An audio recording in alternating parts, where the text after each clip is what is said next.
The term depression was derived from the Latin verb deprimere, to press down.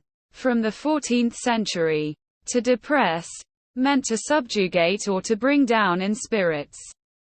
It was used in 1665 in English author Richard Baker's chronicle to refer to someone having a great depression of spirit, and by English author Samuel Johnson in a similar sense in 1753.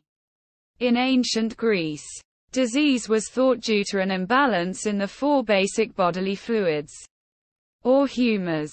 Personality types were similarly thought to be determined by the dominant humor in a particular person, derived from the ancient Greek melos, black, and chole, bile. Melancholia was described as a distinct disease with particular mental and physical symptoms by Hippocrates in his aphorisms, where he characterized all fears and despondencies, if they last a long time, as being symptomatic of the ailment. During the 18th century, the humoral theory of melancholia was increasingly being challenged by mechanical and electrical explanations. References to dark and gloomy states gave way to ideas of slowed circulation and depleted energy.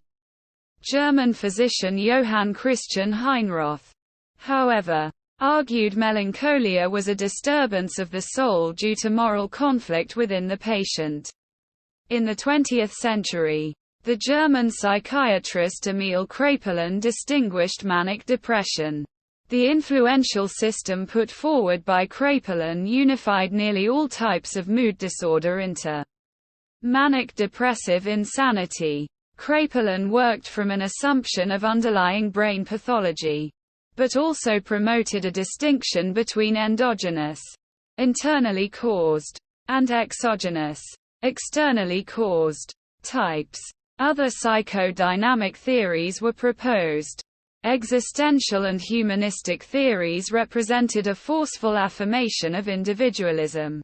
Austrian existential psychiatrist Viktor Frankl connected depression to feelings of futility and meaninglessness.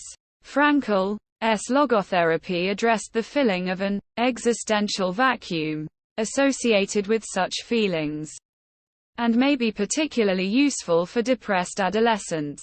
Researchers theorized that depression was caused by a chemical imbalance in neurotransmitters in the brain, a theory based on observations made in the 1950s of the effects of reserpine and isoniazid in altering monoamine neurotransmitter levels and affecting depressive symptoms during the 1960s and 70s. Manic depression came to refer to just one type of mood disorder, now most commonly known as bipolar disorder, which was distinguished from unipolar depression. The terms unipolar and bipolar had been coined by German psychiatrist Karl Kleist in July 2022. British psychiatrist Joanna Moncrieff, also psychiatrist Mark Horotis and others proposed in a study on academic journal Molecular Psychiatry that depression is not caused by a serotonin imbalance in the human body, unlike what most of the psychiatry community points to, and that therefore antidepressants don't work against the illness.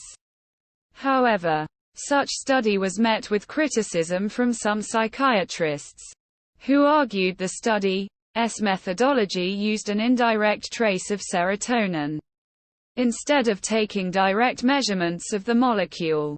Moncrieff said that, despite her study's conclusions, no one should interrupt their treatment if they are taking any antidepressant.